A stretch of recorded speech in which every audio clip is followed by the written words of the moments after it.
Thanks a lot for the invitation. I'll try to be quick and give you a hint of some research work I've been doing in the last few years in collaboration with various people, and in particular with, I will acknowledge Manuel Santos Gutierrez, former PhD of mine, now at the Weizmann Institute, and Michael Shekrun, who is a researcher at the Weizmann Institute. So we're going to talk, I will build on, in fact, what has been said at the very end of the last talk about linear response theory, and talk about how this can be used to predict, to perform climate change prediction, and to better understand climate change fingerprinting. So climate, as we know, is a multi-scale system. We have a moderate ability to observe it over a moderate range of timescales. And as a result of its multi-scale nature and the fact that we don't have a timescale separation in its across its spectrum of variability, that means that once we construct any reduced order model, we have the need to introduce in our reduced order model some stochastic forcing, which in general will not be just given by white noise, and in general also Markovian contributions will lead us to treating the problem through a generalized Langevin equation.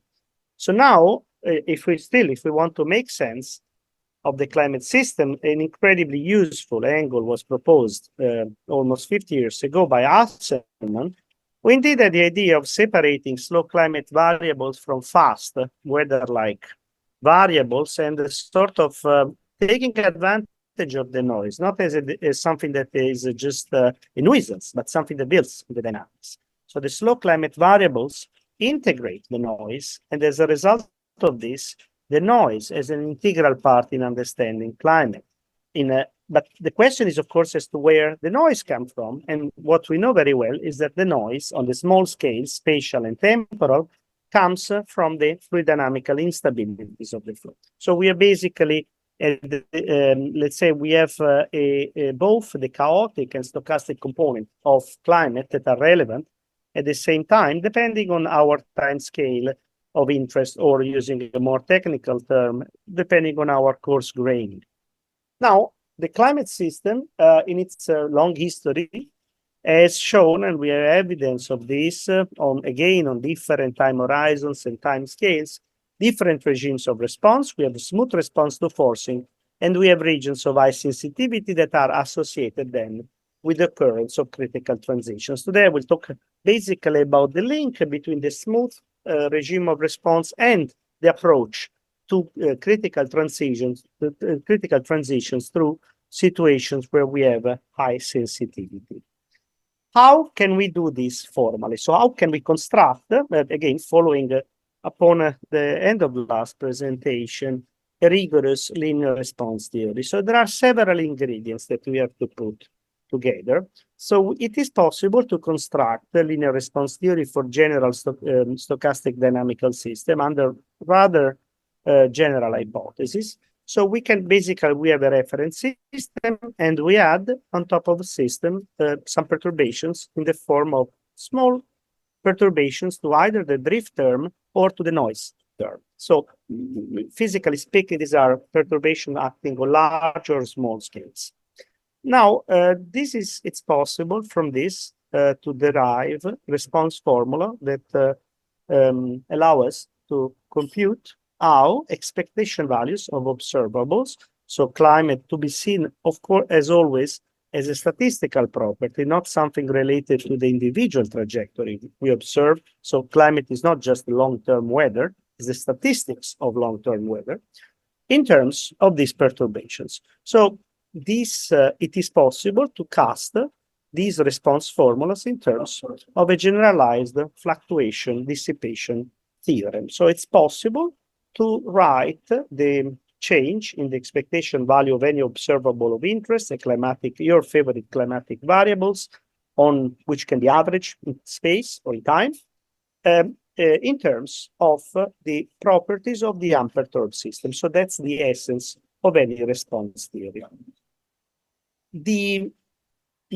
So it's these green functions, which are basically the black box that connects forcing to response have the fundamental property of being causal. So the effect has to follow the cause. And the concept of causality will come back in the very last part of this presentation.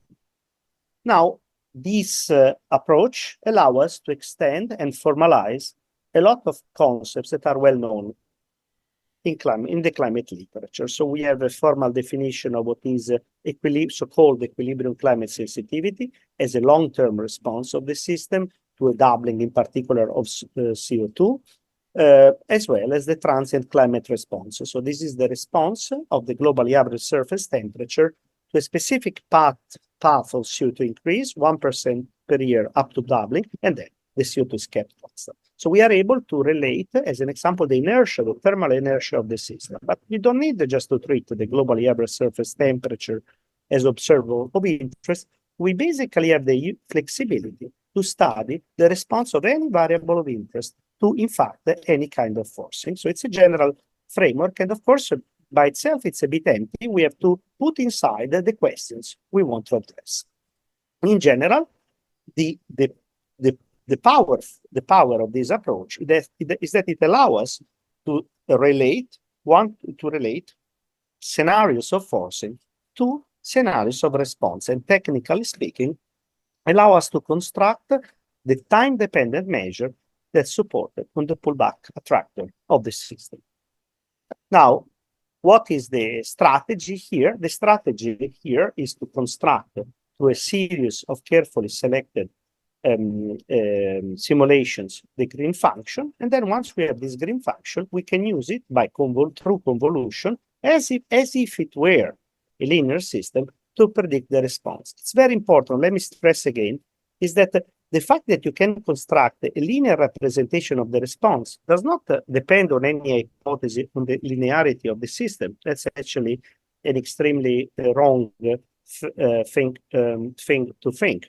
This is the linearity of the response is a perfectly, let's say, well-defined concept, even in the presence of nonlinear dynamics for the system itself. So as I said, you can play this game not only to predict the response of the globally average surface temperature, but to predict, as an example, spatial pattern of temporal response in a different time horizon. So this simulation I'm showing here these are examples of predictions performed using PLASM, a globally, let's say, an intermediate complexity climate model. But indeed, the methodology can be used for any models from extremely simple to very complex. So more recently, we used this approach to study the response of the MPI-ESM low-resolution model. So that's a CMIP6 class Earth system model to 1% increase of CO2 up to doubling. And as an example, you can study the response of oceanic quantities as well. So as an example, you can see readily the rapid decrease of the intensity of the AMOC as a result of CO2 forcing. You can also see and then after the CO2 stabilizes, you have a partial recovery of the AMOC in this case, but the enhanced response, as we'll see in a moment, will have to do with the existence of tipping points. And you can do the same for the Antarctic circumpolar current. And as an example, quite interestingly, the methodology allows you to predict with the qualitative and quantitative accuracy the existence of the cold blob in the North Atlantic as a result of the competing effect of the overall warming and slowing down of the AMOC. Now, as far as I've said so far, we have basically the green function is a black box. We have to construct this black box and then use it for prediction. And this is a bit unsatisfactory because we don't have an explicit link between forced and free modes of variability. So recently, two groups of people have proposed to represent the green function as a sum of exponentials times a Heaviside function to ensure causality, where each of the exponential factors basically take into account to the decay rate of natural modes of variability of the system. And this comes from an original idea of Hasselmann. So is it possible to recover? This was an heuristic approach with a lot of merit. And is it possible to recover this formally? And the answer is yes. So indeed, and this is mostly goes to the merit of Manuel Santos Gutierrez and Michael Shekroul separately. The idea is that it is possible using a mathematical methodology that is extremely common in the analysis of complex systems and in particular of fluid dynamics to expand this green function using the so-called Koopman operator formalism. So this Koopman operator formalism allows you to construct in natural modes of variability of, in general, complex systems, be them chaotic or stochastic. Of course, there are lots of subtleties and things, but this is, let me stress this, a theory-informed, data-driven methods that allow us to go from a nonlinear representation of the dynamics of the individual trajectory to a linear representation of the evolution in the space of observables. So it's like a quantum mechanics of a classical system. Using this, you indeed are able to write to expand the green function as a sum of exponential, each of these related to a specific natural mode of variability. So this gives you a link one-to-one between forced and free modes of variability. Another result you get from this expansion is that you understand that tipping points in very general terms can be associated to condition of degeneracy of the spectrum of this Koopman operator. Basically, you have a one-to-one correspondence between the fact that this operator goes into as a degeneracy, so the spectral gap goes to zero. You have slowdown of the correlations of general climatic observable. That's a general slowdown, say, description of tipping points. And the fact that you have an enhanced response to perturbation. So the fact that you have a divergence in the response operator. So these three things go in general, and they apply for very general dynamical system. It's not just the saddle node bifurcation of the Stommel model or something like this. This applies in great generality. Now, let's come to the second part of this presentation. So far I tried to tell you how linear response theory allows us to perform climate change prediction and understand tipping point. But something we have been working on is to try to see whether the framework of linear response theory allows us to better understand the optimal fingerprinting method for climate change. So optimal fingerprinting method is the statistical methodology that has allowed us to make the statements that A, climate change is real, and B, humans are responsible for it. So a pretty important thing. Now, how does this work?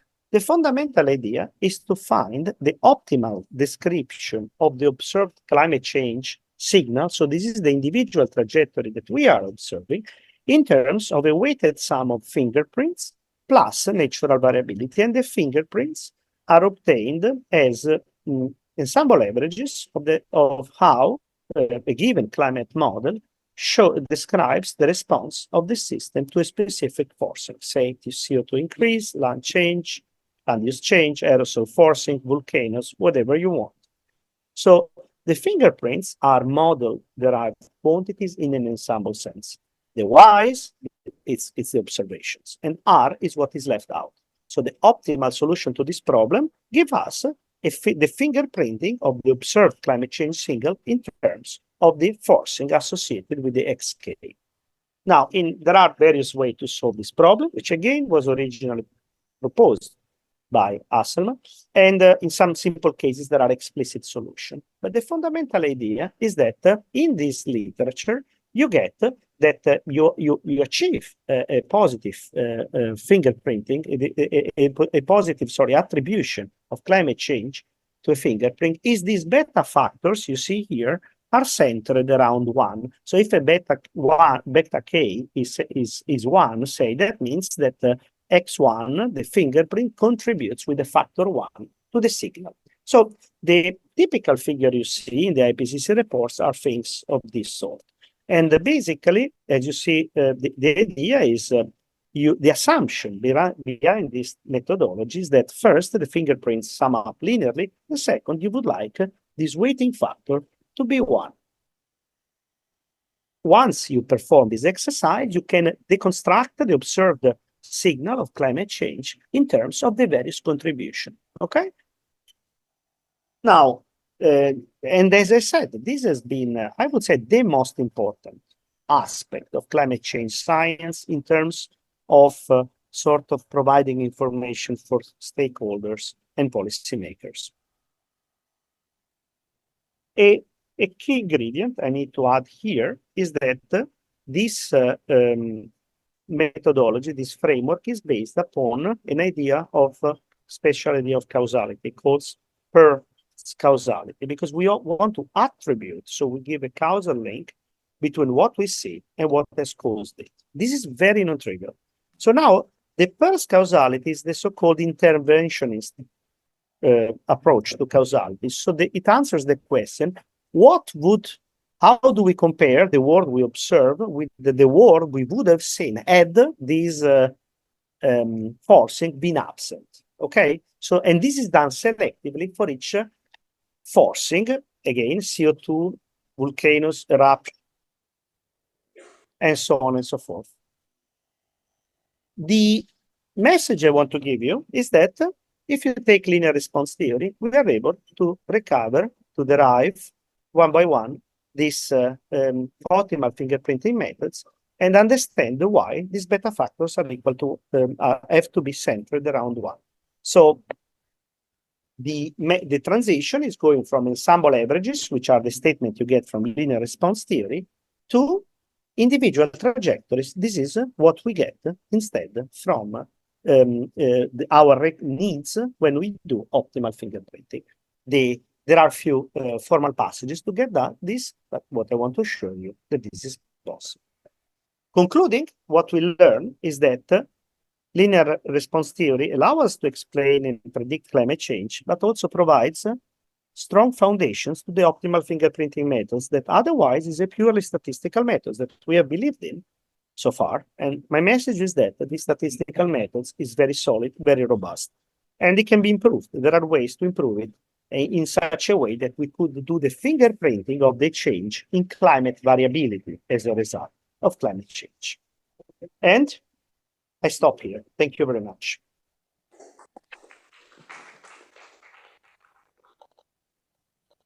Thank you, Valerio. Questions? Hi, Valerio. I have more of a comment. You did one prediction with the MPI model, with the overturning of the MPI, and there was the temperature response. It was actually right at the place where the model is very wrong. Right, in the North Atlantic, there's a large temperature bias. How would that affect this? This prediction? I know that there's the Gulf Stream, right? And then the Gulf Stream is at the wrong position. So in the mean climate, there would be a very large error. So how would that affect your? Okay. Well, that is you are here when each time you talk about climate change, you're talking about the anomaly with respect to the reference.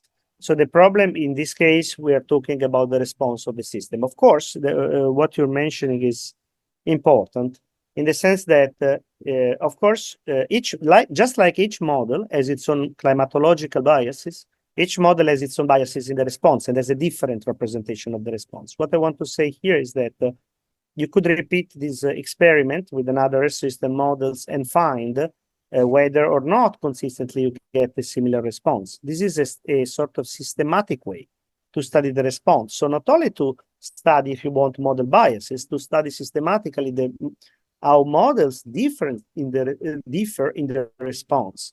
What I wanted to stress in this specific case is that this cold blob is the result of two totally different processes that occur on different time scales and of different nature. Nonetheless, the methodology to recover it, it's multi-scale in its ability to sort of reproduce the response of the system. That was the claim here. Thank you.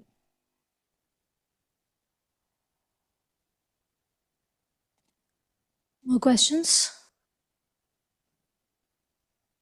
Okay, well then, thank you, Valerio, for joining us from the UK and for your talk.